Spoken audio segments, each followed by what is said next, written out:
Hello, everyone. I am Jay Black, Jo Jin-soo, a dancer and an actor. Nice to meet you. The fact that a speaker can come out dancing shows how much the world has changed for the better. Today, I'd like to talk a bit about talent and effort. Since I mainly dance these days, a lot of people come to me to learn. These days, the perception on dancing has improved so much that many parents now bring their children by the hand and ask me to teach their kids how to dance. For me, this is something that makes me really happy. And then, without exception, every single one of those parents always asks me the same question. Does my child have talent? Do you think my child might be talented? Do you think my child will do well? A lot of people think it would be great to have talent. And generally, people tend to believe that if someone has talent, then it's okay for them to pursue that path. But what I want to say, and this might sound shocking, is that I'm one of those people who think that talent is completely useless. Now, the reason I think this way is because I've experienced it myself, and I'm going to explain it to you based on that experience. A lot of people leave comments on my channel, on social media, or on my channel itself. They say things like, this person is a dancer blessed by the gods. He is the embodiment of both talent and hard work. They give me a ton of praise. Yes, it feels really great. But the truth is, I'm someone who has absolutely no talent. But it's not convincing at all when I say I have no talent. Let me tell you about my story. When talented kids first start dancing, people don't say things like, hey, you can't do it. No, you shouldn't do this. You're not cut out for this. People don't say that to talented kids, right? For talented kids, they get praised or just don't get told a lot. They just, get envy. But I've never once been told that I have talent. There were so many seniors and teachers who told me I couldn't make it. That's all I ever heard. When I first started out, all I heard was that I couldn't make it. You should quit. You shouldn't be in this field. You belong somewhere else. And even I could hear them talking behind my back. Why did you bring him here? He won't make it. Why did you bring him along? That's the kind of things I always heard. So the conclusion was already made. I was someone who didn't have any talent. But then, how did I end up looking like someone with talent? I'm not here today to brag about myself. What I want to tell you is that it doesn't matter at all if you don't have talent. When you do something without talent, I think there's one thing that's most important. And it's not even effort. Everyone knows that effort is something that obviously has to be there as a basic requirement, but I think the biggest difference comes from whether you actually like what you're doing or not. Most people in our society live their lives doing things they don't want to do. Isn't that right? The majority of people have jobs not because they want to, but for various reasons related to making a living, as a means to earn money. Now, regarding what I mentioned about whether you like something or not, what people worry about the most is they keep thinking about it like this. Am I good at this or not? But this way of thinking really frustrates me. How could anyone be good from the start?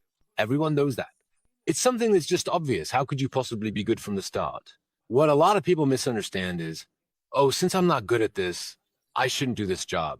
There are a lot of people who have this kind of thought, especially young people. Obviously, you have to do it in order to get good at it. But without even trying, they say they can't do this job because they're not good at it. Everyone think about it. It's nonsense, right? A lot of people misunderstand and think that artists or people who succeed in entertainment do so because they have talent. And those who are chosen and become national athletes because they had talent from the very beginning, those people are extremely rare. Extremely rare. The rest are all people who do it because they love it. Now, let me give you an example. There must be something that each of you like, not in terms of a job, just in general. For example, singing, dancing, gaming, fishing, golfing. If that's the case, at some point, you've already become an expert in what you like. An expert? How? Let's say someone who doesn't know anything about golf asks a person who likes golf a question. Oh, what is golf like? Then the answers come pouring out. That person doesn't think of themselves as an expert. Without even realizing it, they've already watched all sorts of golf videos and have filled their heads with enough knowledge to teach others about golf. They don't consider themselves an expert. But when someone who isn't an expert hears them talk, they seem incredibly knowledgeable. Same thing for me. I don't consider myself an expert of dance. I just danced because I loved it. I just danced because I enjoyed it. But at some point, people started introducing me as Jay Black, the dance god and king. I was embarrassed. At some point, everyone just kept complimenting me, saying I was a great dancer. And also, as an expert, I'm really grateful. I just did it because I liked it. Most people are actually really good at accepting negative words or things like that. For example, if someone says, hey, why are you so narrow-minded? When you hear that, it really hurts and you keep thinking about it. Even if you don't want to, you keep thinking about it. Especially when you hear something like that from someone close to you. But if that close person casually says, hey, you look really handsome today, or if you play a game of billiards with them and they say, wow, you're really good at billiards. You know, these little compliments, we don't really accept those tiny compliments. The ones that are so trivial, you can barely even call them compliments. We just brush them off. We think they're just being nice and polite. What I want to say here is that without even realizing it, we unconsciously accept way too many negative things. And we keep thinking about them. Of course, I can't just shake off those negative things right away or get rid of them at will either. I'm human too, so I also get hurt. And those things stay in my heart. But the best way to shake this negativity off is to never ignore the compliments that others give me with good intentions and to learn to really carefully listen to them.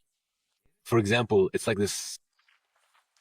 Since I'm a dancer, and I hear this a lot, Jay Black, you dance so well. Now, just imagine how many times I must have heard this. There are thousands of people, and I perform in front of hundreds, and they all say it in unison. So sometimes I hear it hundreds or even thousands of times a day. But many performers just respond to those compliments with, yes, thank you. Thank you. Then on the backstage, a lot of people just sigh, think I did well today, and then forget about it. But when someone tells me I did well, I genuinely take it to heart. If I hadn't done well, they wouldn't say things like that. People don't say you did well if you didn't. If you didn't do well, they would say nothing. But you all tell me that I did well. So that means I really did well. But most artists, if they're not satisfied with their performance, let's say, with their show, then no matter how much people tell them they did well, they don't listen. Even if you say you did great, on the backstage, they start monitoring themselves. They watch it. Then they come up to me and push it in my face. Please give me some feedback on how I did. They show me, wow, you did really well. No, you ask me, They ask me for feedback. And even when I compliment them, they insist they didn't. When it gets to this point, all you're ever doing is putting yourself down, honestly. I mean, why is it that when people are told they did well, instead of finding their strengths and working to develop them, they just get completely stuck in their own thoughts? Don't listen to what others are saying and only think negatively. That's not the way. That's such a weird way of thinking. Even when there's a chance things could go well, if you just believed it, you still convince yourself it won't work out. So since my focus is on that, whenever I do something, like when I dance, if someone says, hey, you did well today, then while reviewing the footage that day, I look for what I did well. The next time I do that again, then I do well again. By gathering and gathering and gathering all those things I did well, over and over, again and again, I believe that's how the dancer known as Jay Black exists today. And I have no doubt that it's because of this that most people give me praise and recognition. And other dancers look up to me as a role model. So the part I've been emphasizing from earlier is that talent is absolutely useless. I know this for sure about myself. I'm definitely not the very best, but I am confident that I'm one of the best. Someone without talent. I truly had no talent. You can trust me on that for sure. You doubt it, don't you? Even though I'm also acting. It's already been 6 or 7 years since I started as an actor, but nobody knows me because I'm an unknown actor. I'm the only one who knows. An actor of 6 or 7 years. I've even filmed several projects. And although you probably don't know this, I even had minor roles in major TV dramas. But you probably aren't aware of it, because my roles aren't significant yet. Of course you wouldn't know me, since my roles aren't that important. But that doesn't matter to me at all, because I can't help but succeed. Let me make a promise to you all here today. Right now, I'm an unknown actor. Within 5 years, I'll show you myself receiving an award at an awards ceremony.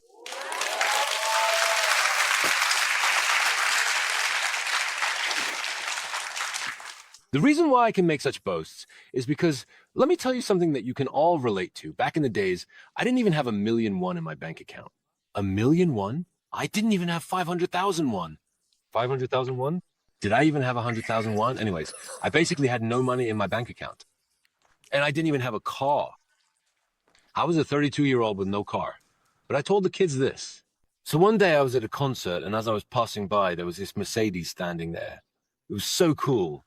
It's discontinued now. But it was just so cool. So as I was passing by with one of my students, I said, "Hey, look at this. Isn't it awesome?" And he was like, "Oh, wow." When I said I'm going to buy this, he just started laughing. It was kind of annoying since he's like 10 years younger than me. So I said, "Did you just laugh? I'm going to buy this. Just wait. Don't be surprised when I get it." And then I bought it the year after that. This is just one example. Now, the reason things turn out this way is if you look at famous books or writings, they often say that you become what you think. Of course, there are people who misunderstand that. I'm going to win the lottery. I'm going to win the lottery. No, not thoughts like that. But for example, I like dancing, right? Since I like dancing, I'm naturally going to practice dancing, right? Then when setting specific goals, most people set their goals too small. I've noticed that many people set only the very next small goals. That's not a bad method because you can gain a sense of achievement and build a momentum to move forward. It's a good method because you can produce results and output from what you've planned and aimed for in a short period of time. But when it comes to setting truly big goals, people tend to call it unrealistic. But that's not the case at all. In the end, I'm telling you not to worry about talent. If you haven't started working yet, don't worry about talent. Just think about what you really like. If there's anyone out there thinking, I want to do what I love, I really want to tell you to choose that path regardless of your talent. I'm here today because I wanted to share that message with you. And I believe I've conveyed it well enough. I also made a promise with the SEBASI staff. I said that if I succeed as an actor, I'll come back.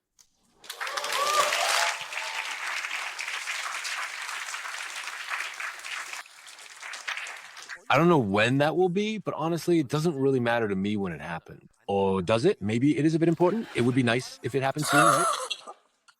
When the moment comes that I stand out to you as an actor, I really want to come back here and have a conversation with all of you. So if you hear that Jay Black is appearing again, please make sure to come back.